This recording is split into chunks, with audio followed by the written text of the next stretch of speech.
Ameen. Har'a hin lallabettanii nan eeginaan lallabu.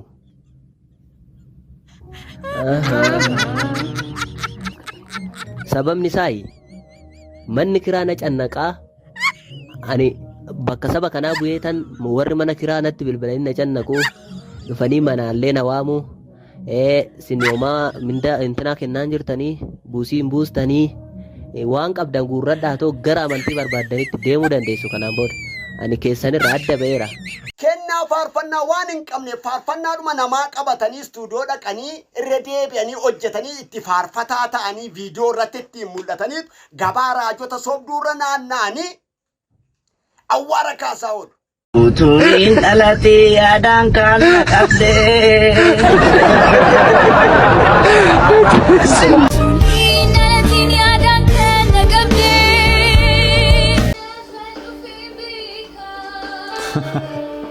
Thank you.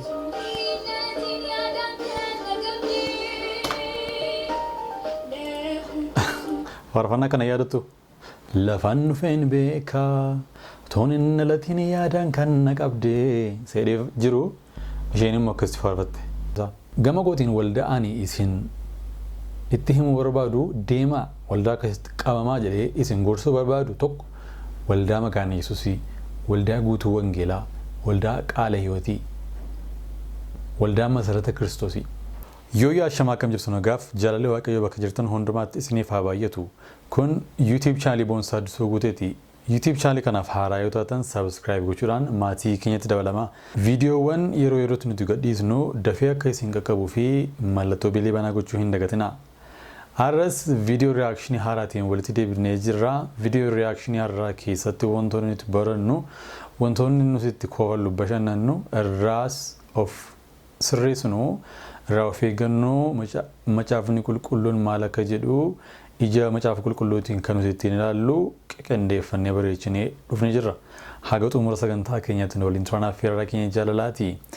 Viidiyoo kana laayik gochuudhaan namoota baay'ee biraa akka ga'uuf nu deeggara. Sheer godhaa yaada yoo qabatte koomantii irratti yaada keessan nuuf barreessuu dandeessu. Kennaa faarfannaa waan hin qabne faarfannaadhuma namaa qabatanii istuudiyoo dhaqanii irra deebi'anii hojjetanii itti faarfataa ta'anii viidiyoo irratti ittiin mul'atanii gabaa raajota sobduurra naanna'anii awwaara kaasaa oolu. Raajota sobduu faarfattoota sobduu adda baasanii ilaaluun gaarii miti. Jarri tokko gabaa tokko oolu. Faarfattoonni sobduuni gabaa raajota sobduutti daldalatu. Raajonni sobduunis faarfattoota sobduutti dhimma ba'u. Gaafa raajiin sobduun raajuuf jettu faarfataa sobduu dura bu'aaf. Afaan isaarraa fuudheetu jechoota garagaraa kana dhangalaasaaf faarfataa sobduun koppii godhee. Kennaa waaqni isaaf kenne miti. Koppii godheetu afaan raajii sobduu kaa'aaf. Inni immoo faarfataa sobduu sanarraa fudhata. Yaadaniitu garuu waan akkasii kana yaadanii beektu.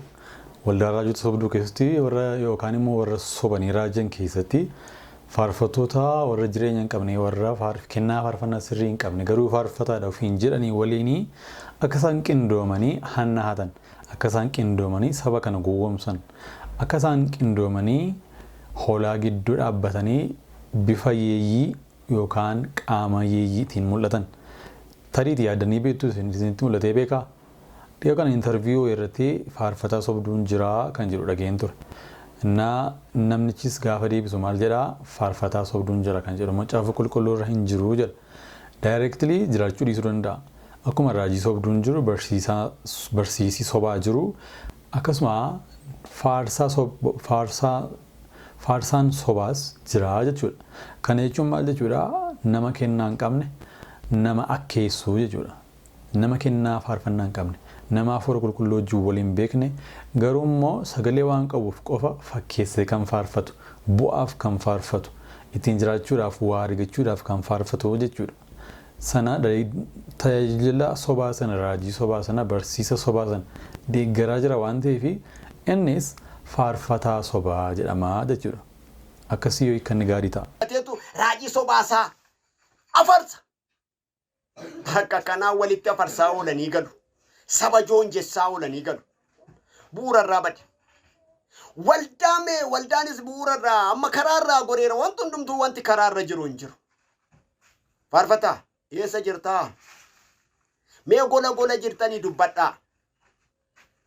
Warri faarfannaa hatanuu sin caala warri faarfannaa qabdan eessa jirtu? Maasinitti dhaga'amu. Mee kaa hojjedhaa faarfannaa keessa nu dhageessisaa. Nuti faarfannaa kan faarfataarraa barbaanna. Warra koppii godhirraa faarfannaan barbaannu faarfataadhumarraa barbaanna. Waldaa keenyas kan nuyi affeerru faarfataadha malee warra koppii hin affeerru. Lakki worshipiinis bareeda.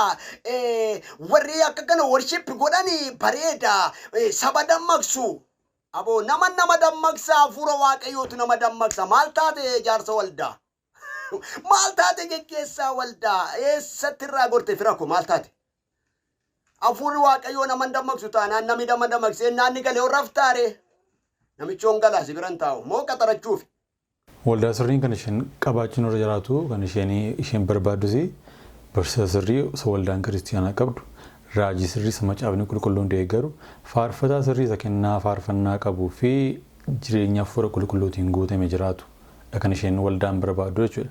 Malee isaatii warra jeeqan warra wacan warra girgirriitti amanan warra nama iyya kaasanii waca kaasanii birrii nama saaman miti kan isheen barbaadu jechuudha. Kanaafi akkuma raajiin sobaa jiru akkuma barsiisii sobaa jiru faarfataan sobaas jira jechuudha. Kana bara. Dinqii.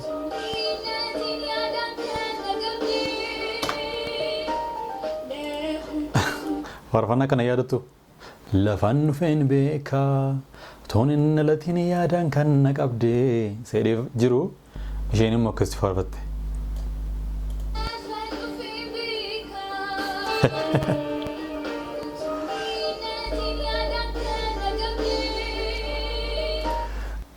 Na guddisuuf jettee dachaaf gaaraa bootee kan naatti dadhabdee seeduu isheen immoo akkas goote.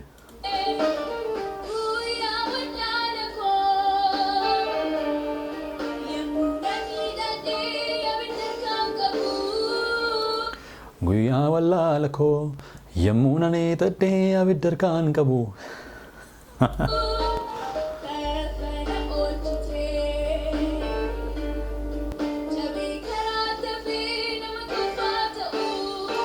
Fafana oolchitee cabee karaa tafee nama kolfaa ta'u seeduu faarfannaa akkam bareedu fuutee waan biraan jalaa goote jechuudha. Facebook irratti poostiiwwan poostaaman keessaati kan na ajaa'ibee boleessi keenya Abdusalaam Reedwaan akkas jedhee barreessee jira. Oomisha seexanaa warra haaraa faarfannaa dinqisiisaa jireenya kiyya keessatti iddoo guddaa qabuu fi kaniin bara hamaa ittiin darbe sheexanni har'a itti taphattee jira. Guddis badii fi gadi badiin remix jettee faarfannaa nu jibbisiisuu erga jalqabdee bullee jirra jira. Qo'imee maaluma sa'inni yeroo dhiyoo as sheexan ilmaanii fi oomisha isaa warra sammuun fayyaa hin qabne hiikee nutti gadhiisee lakkisee jira. Dhuguma amma intalti sheexannatuun maatiif waldaa'uu qabdii laata. Warrumti istuudiyoo kana hojjetoo amantootaare. Abbaan istuudiyoo faarfannaa kun itti akkas mancees taanaan ergaa bineensaatiin kan bobba'anidha. Abbaa istuudiyoo faarfannaan kun itti hojjetame namni beektan naaf hima. Dhaloota daggee fi sammuu maleeyyii akkasii waaniin waliin waamamuun akkam namatti cima. Utuin alati yaadaan kan qabdee.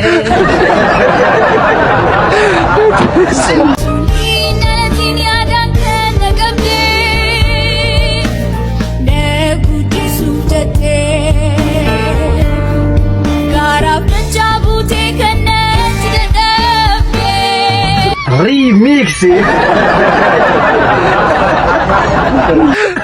Egaa samoona kana kallattii garagaraani faarfattoonni hedduun isaanii akkasumas karaa TikTok karaa FB garagaraa waa'ee remixidha jechuudha baay'ee isaanii kan isaan odeessanii ani immoo takkaa golfulaadha.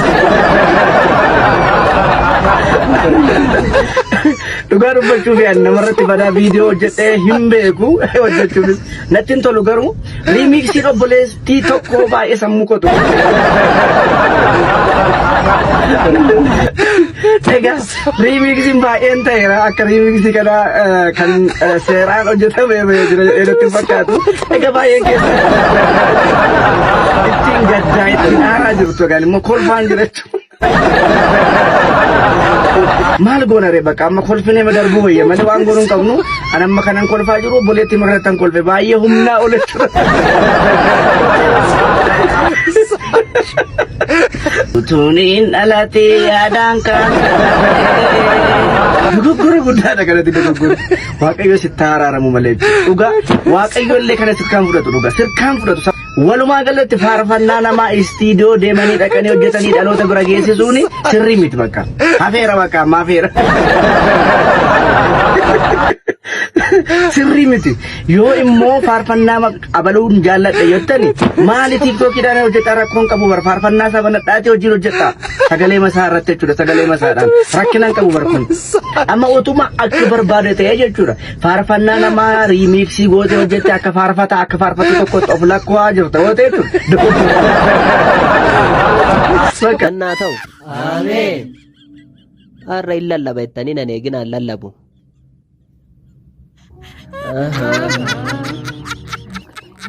Sababni isaa manni kiraa na cannaqaa ani bakka saba kanaa bu'ee tan warri mana kiraa natti bilbilanii na cannaqu dhufanii manaallee na waamu sinoomaa minda intinaa kennaan jirtanii buusiin buustanii waan qabdan guurradhaa ta'u gara amantii barbaaddanitti deemuu dandeessu kanaan booda ani keessanirra adda ba'eera kanuma waan ta'eef addaa fa'a sabni seessa hin jiru sabni har'a nama sadii dur meeqa turtan 3,000 maarree kun deemtanii kana booda afeera baqqaasumatti.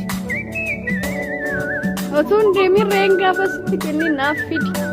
Nan diigadhaan filxiin dura fidee filachessaa dhiiseen deemu. Humni waldaa sharaa duraa kanuma yoom kana wallaalle. Waldoonni warri bakka arganitti hunda'anii dhumni isaanii akkasidha baay'ee maal ta'a dhumni isaanii namichi waldaa sanas amantoota sanas yoo isaa danda'ame gurguratee nama kan biraatti dabarsee deema. Yoo isaaf danda'amuudhaa baate immoo achumatti bittimseetu amantoonni achi keessaa walitti galanii wal nyaachuu eegalu manni gurgurama laftiin gurguramaa taa'umsiin gurguramaa qabeenya tokko illee nafuu jechuudha. Hin hirmaatu jechuudha. Wantichi dhaala ta'a waldaan sun.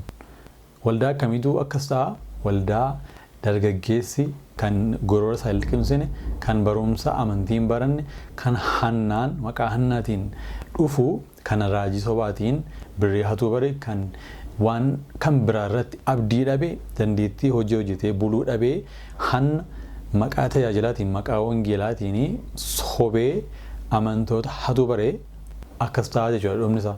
Gama gootiin walda'anii isin itti himuu barbaadu deema waldaa akkasitti qabamaa jedhee isin gorsuu barbaadu tokko waldaa maqaan Yesuusii, waldaa guutuu wangeelaa, waldaa qaala hiyootii, waldaa masarata Kiristoosii.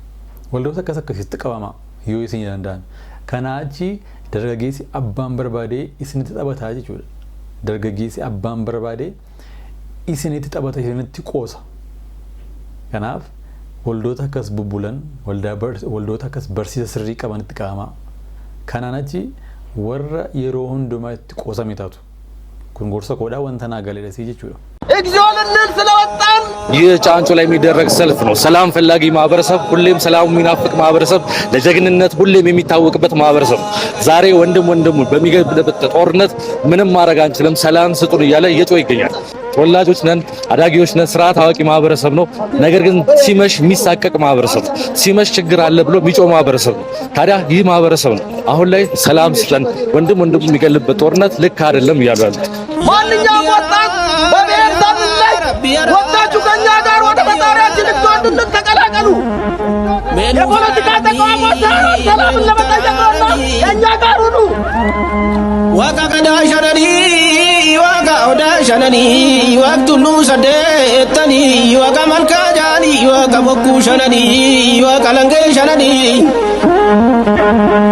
ዋጋ ጀቻን ከኑንታ ላፈ ጀቻን ከኑንታ ጉራ eeyyanka ummanni keenya araara barbaada ummanni keenya hinoo akkuma agartan kana obboleewwan keenya ala kan jiran hundumtuu bosona kan jiran hundumtuu ijoollee keenya jechaatoo jiru Kanaafuu araara barbaanna jechaa jira. Egziyoo jechaa jiru. Magaalli Caancoo inoo aanaa fi magaalli Caancoo ijoolleen ishee maatiin ishee abbaan ishee. Haala baay'ee nama gaddisiisudha. Sooshaal miidiyaa irratti lataa akkas jedhee barreesse. Salaalee Oromiyaa.